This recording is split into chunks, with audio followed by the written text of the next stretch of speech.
Welcome to another edition of Jessica Answers Random Things That People on the Internet Have Asked Her. Today, we're going on a more personal route and more generic business advice route. So these are still coming from the questions you guys asked, but they're just a little more personal, or they are generic business and not YouTube specific. So stay tuned.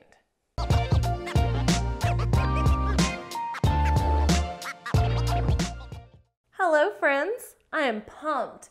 I have never asked you guys to ask me like personal questions before. I've always just so very much thought of this as like a business platform that I've never taken the time to do this. So I'm really pumped, and I'm glad some of you submitted some in this kind of realm. So first and foremost, how many hours do you work each week?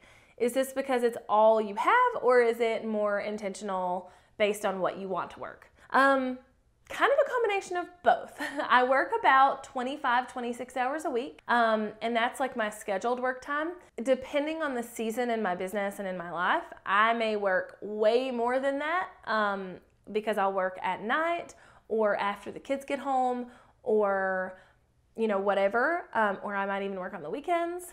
And then sometimes I work way less than that, which seems crazy, but my business can go into self-sufficient mode where I'm only having to work 5 to 10 hours a week if it needs to, which I love. So like when we were moving and we had a lot going on, I had like a mini surgery. I had like my whole family got sick. We had Christmas, we moved, and like we just had like all this stuff going on.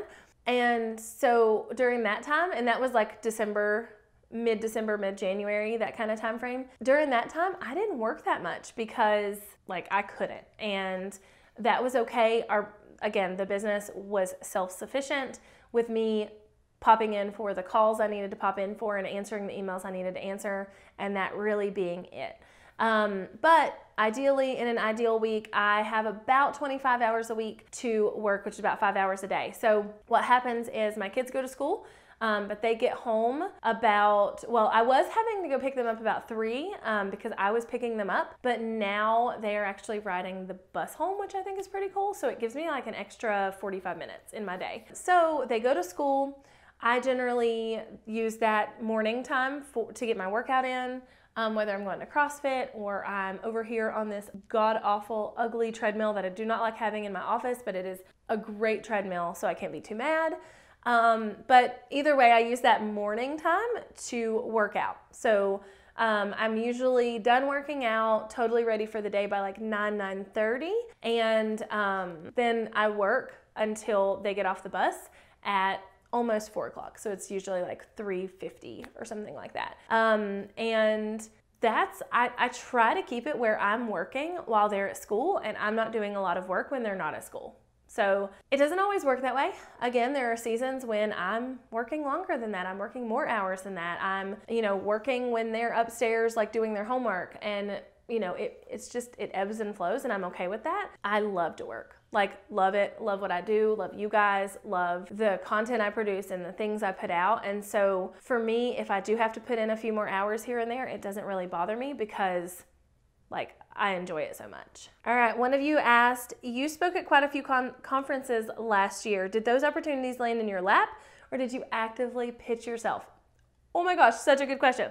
So first and foremost, I love speaking, like love it so very much. I am like in my element when I'm up on stage and I'm talking about something that I'm really passionate about, and I'm able to, bring it to the audience in a really fun way. So I love to speak. So yes, I did speak a lot last year. I went to a lot of conferences. I only went to one that I didn't speak at, and I went to several conferences. So super, super something that I love. And I will say that to really answer the question, I want to go a little further into this, but to really answer the question, most of the opportunities came from previous networking and previous conference going abilities. So what I mean by that is I had been recording a podcast for 2.5 years last year. And through that had met a lot of people. And there were a couple of times that I got asked to speak, or Jacqueline, or both of us got asked to speak because we had met the organizer of the event on our podcast. That actually happened twice last year. One being the Lakeside Women's Conference, which is awesome. It's in Lake Geneva, Wisconsin, I believe. We both spoke there. And then also at the Craft and Commerce Conference with ConvertKit. We met ConvertKit because we started being an affiliate for their program because we both love them. And that snowballed into us having dinner with them, or not dinner, lunch with them at Social Media Marketing World, which then turned into them asking us to speak. And so it just kind of snowballed from there.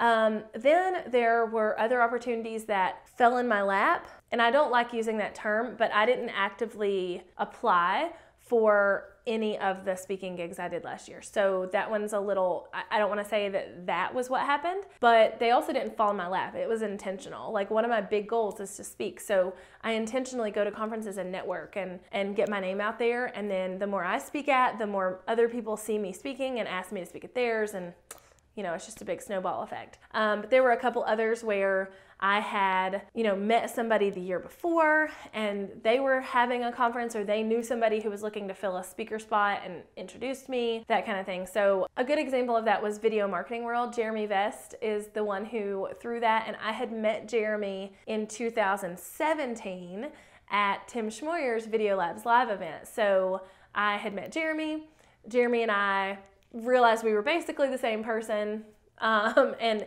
we developed a friendship. And then throughout the year, as he was looking to fill his speaker roster, he asked me to speak. From that speaking opportunity, I was asked then to speak at other opportunities. Social Media Marketing World last year, I did not speak, and I'm not speaking again this year. Michael Stelzner, you need me, but that's on a whole nother topic. But I didn't speak at Social Media Marketing World in 2018, but I went and I made the most of my time there and my networking and what I was able to do. And from that, I left that conference being asked to speak at 2 different conferences. Like, literally, they asked me there. So, and then from that, I've also built connections to be able to be asked other places. There are certain conferences that I have applied for going into this year that I got accepted for. So, I applied for Social Media Marketing World again. They don't know what they're missing, but I applied to speak at Alt Summit, which is in March, at the end of March, and I was accepted to speak there without a connection to kind of pull on to get that speaking gig. So for the most part, it kind of comes from a snowball effect of networking. But Alt Summit, for instance, is one I applied for. I'm speaking at a conference in the fall that, again, came because I met this person 2 years ago, and then we have kind of kept in touch, and they're asking me to speak at their conference. So just kind of a snowball. But to say they fell in my lap is not a good way to put it, because I've actively worked to network and make sure that people know who I am, because that's one of my big caveats with anything, is make sure people know who you are when you go to a conference. Like, you are wasting your money if you do not do that. All right, so another question: what do you think is completely trendy and overdone right now in the online business entrepreneurship space? There's probably a lot of things, but probably, and this is gonna sound insane coming from me, but Facebook ads. Like, I get so tired of seeing Facebook ads running across my Facebook feed from, all my marketing friends and all my, the people that I know are doing the same thing I'm doing or whatever. I just get so tired of it. And I think we're all tired of it. And just the Facebook ad of swipe up and do this thing and do this thing and do that thing and, come get my freebie. We're not, I'm a little bit of a rebel, a little bit. And when I know that someone's ad is gonna get me into a funnel, I'm not gonna click, even if I want the thing. So, and I know a lot of us are that way. It's basically, I'm marketing to a sophisticated audience of people who are aware of marketing tactics. And so it's, I don't know, I'm kind of over it right now, but I guess that's, doesn't really matter. But another one that I'm kind of over is the whole dude bro marketing thing. If you've not watched the Fire Festival documentaries on both Hulu and Netflix, I highly recommend that. But there's a lot of, and it's not just guys, but there's definitely a lot of dude marketing sleazeballs out there who show up in like our faces and just like, bah, bah, bah, bah, you should buy my thing. And it's so exhausting. I just saw the other day a young kid. I mean, he probably wasn't 16 or 17 years old. And he was talking about like a program he's releasing for kids to learn how to be entrepreneurs, which is totally fine. But it hit me in such a wrong way because it was such a bro marketing ad. It was just like, you should come buy my thing and I'm gonna be in your face and hello energy and da da da da da da, which you need to do to stand out, but it was just a little much. So I'm just kind of over all that, honestly. All right, so next question is do I have any advice on onboarding, coaching clients, contracts, forms, disclosures, etc.? I'm not an attorney. I definitely don't have a ton of advice here. My biggest advice is to use something like Dubsado. Love Dubsado. I've linked them below.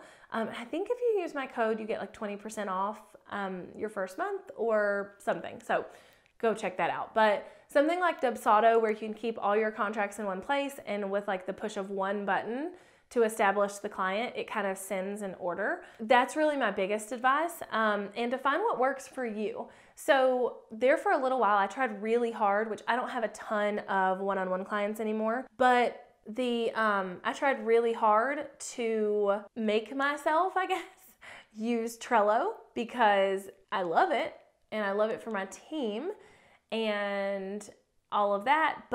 And this is back when I was doing like web design and all of that, but it just did not work. Like the comments would get lost for me. I use it so much that a lot of times notifications get buried. And I was trying to make something work that just didn't. So find what works for you. And it's not going to be the same thing that works for me, that works for like this person, et cetera, et cetera. Find what works for you and onboard them in that way. Someone said, I would like to know how to come up with a workflow in Trello for business versus personal. I don't really know what this question means. Sorry. But I have tons of Trello videos on this channel and lots of workflow kind of things that you can steal with blank versions of what I already use. So I'm sorry I don't understand that question, but yeah. And then the last two are much more personal. One is, how do you balance married life and business? And like it said, etc. So I'm gonna include motherhood in here because I got 2 little boys. There's definitely a fine dance, I think. And if you asked my husband, he would tell you that I used to be horrible at this, and he would not be wrong. I would work like literally all the time. I would work from, morning until I'd have to go get the kids. I'd go get the kids. I'd come home. I'd work more. I'd work into the night, like up until like midnight or later. And I'd get up and do it again. And I just didn't have a lot of personal boundaries. So I wasn't like able to sit and watch Netflix with him or whatever. So he would totally tell you that. He would also tell you I've gotten a lot better at that over the last couple of years. But as far as balance goes, I have very strict like things set up in my head. And I say in my head because it's not like I have them written down anywhere.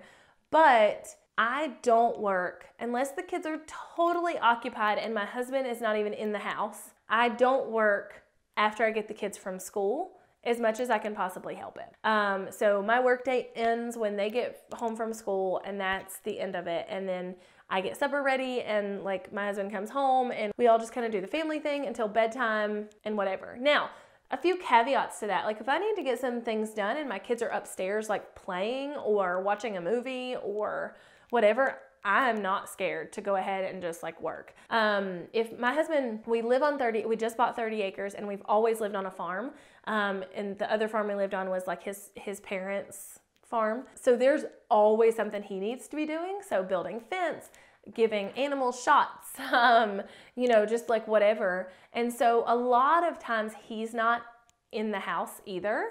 And so I'll take that opportunity to work. So weekends are strictly reserved for kids and family, again, unless they're not around. Like if my kids spend the night with my parents and my husband, and it's like a Saturday and my husband has to do something outside or on the farm, then I might work. But for the most part, I have pretty strict deadlines and schedules with like when work happens, when family happens, that kind of thing. Where it gets muddy is when like I had a whole day of work scheduled, usually calls that I can't like rearrange my calendar for, and the kids get out of school for a snow day.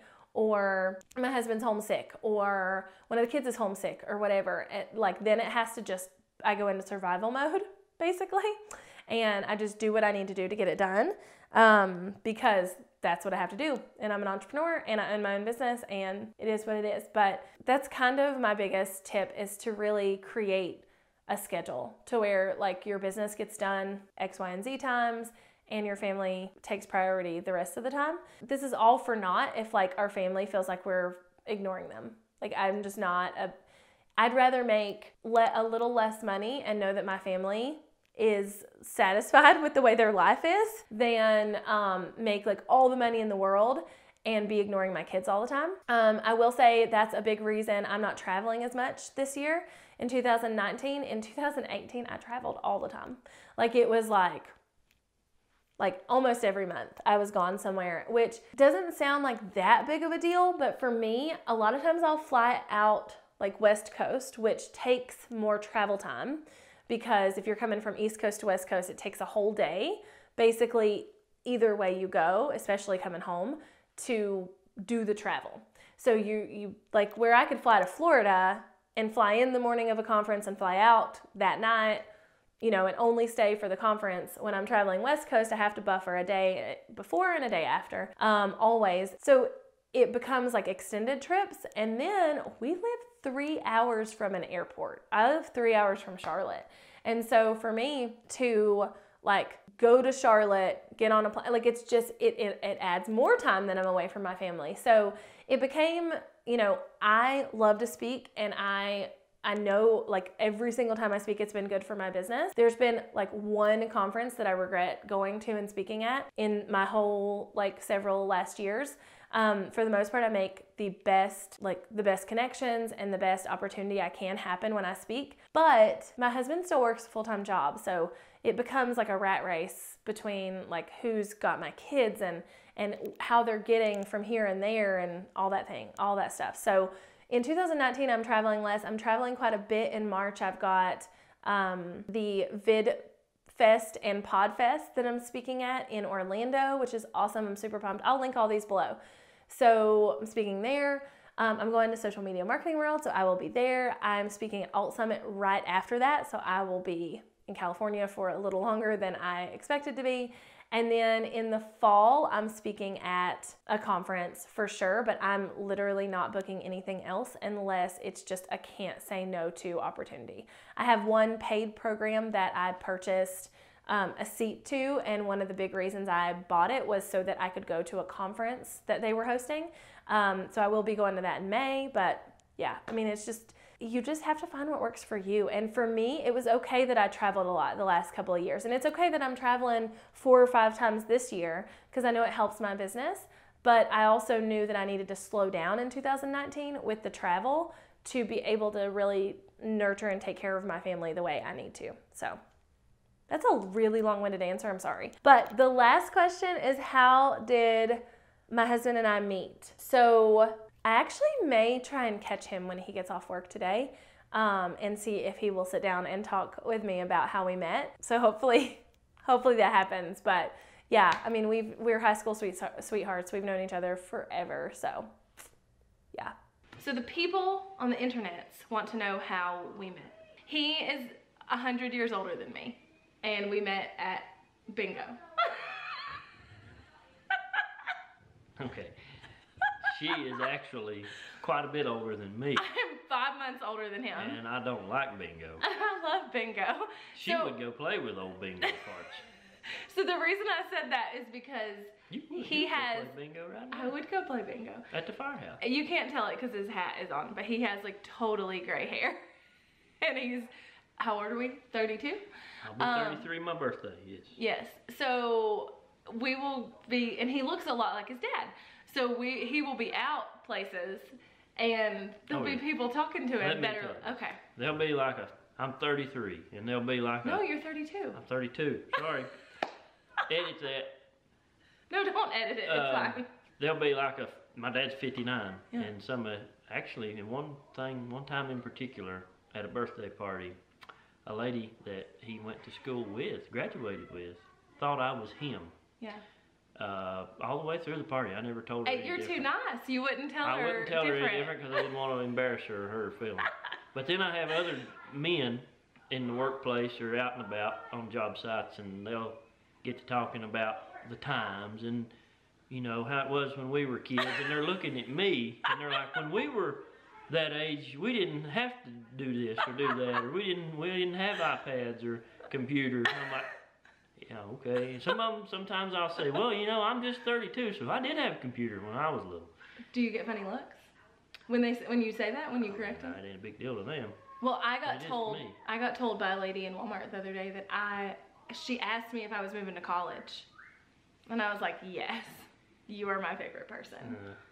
So anyway, but how did we meet? I didn't have that problem when I was going to college. Okay, that was like a random tangent, but how did we meet? We're the same age. We did not go to elementary school together. Nope. And it was Caswell Church Camp. Did we meet at church camp or at the two different churches? I don't remember meeting you at a church. I do. We went church camp. We went to two different churches, but they were like, they did a lot of things together. Remember we did like a Christmas play together one year? Yeah, but I don't remember you. I don't remember you either, but I remember doing a Christmas play with your church. Yeah, you were just... So anyway, we went to like partner churches, sister churches or something. I don't know what you'd call that. Sure. But anyway, we met and we definitely dated at church camp in the 6th grade. That's when we started holding hands. In the 6th grade. In the 6th and you bought me frog earrings. Frog earrings when we went to Topsail Beach. I loved frogs. And I got my girlfriend frog earrings, which I did not pay for. Pretty sure. Well, you were in 6th grade. Yeah. So, you know, that would be weird. But then, I mean, we didn't date long in the 6th grade. Oh, that was just in the summer, of course, church camp. And then he broke up with me on my answering machine because his grandma told him he didn't need a girlfriend. And his sister, who was in high school, told him to break up with me on the answering machine. Like, it would just be easier. She didn't care. She didn't think she's ever going to see you again. Holly. So that was 6th grade. We knew each other through middle school and through high school. Oh yeah, I always, probably since about the 9th grade. What? I always thought she was hot. I always thought she was pretty. I always thought she was a lot of fun. And she just would not give me the time of day. Not at all. We flirted a lot. No, not a lot. Oh, I remember a couple of times. You flirted with other people, but you didn't flirt with me. Okay. Well, I remember a couple of times. And you had like a million boyfriends. And you just didn't have time for me. No, I didn't. But too uppity. Okay. But the beginning of our senior year, I was like, man, he's kind of cute. And I had my friend, who was my best friend at the time, Marie, go make up a dream like that she'd had. Do you remember that? Yeah, but I didn't know she made it up. Oh yeah, she made it up. It wasn't real. Seriously? She made it up, this dream that was about how me and him had started dating. And then he came to my locker and I think like asked me out. Oh yeah, you like, I won't say what you did. Oh my God, I didn't do anything. But you asked me out, right? You flirted heavily. And I was hooked right then. I was like, I'm got. You're got. So we started dating like very close to them. No, I was excited then, and I ain't never quit since. Wait, you don't have to win me over, and you don't have to prove your love to me. I know, I'm just saying, that's how it was.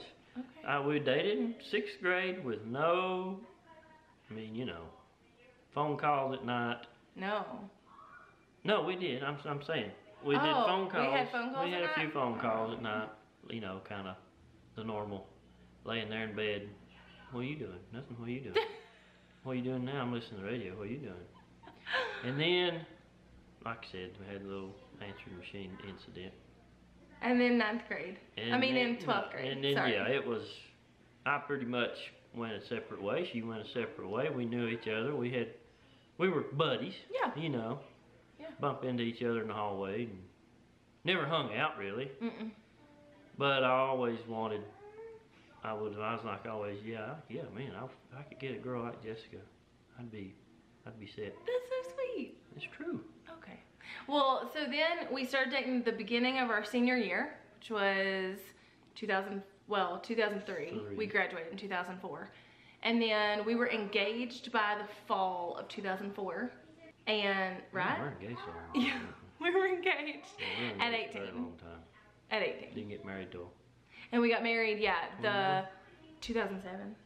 We were old enough to drink. Yeah, we were 21. 21. So. Because she wouldn't get married till she was old enough to drink. No, I wouldn't get married until we were the same age. So I'm 5 months older than him. Yeah. And I turned 21 in March, and he turned 21 in like mid-August.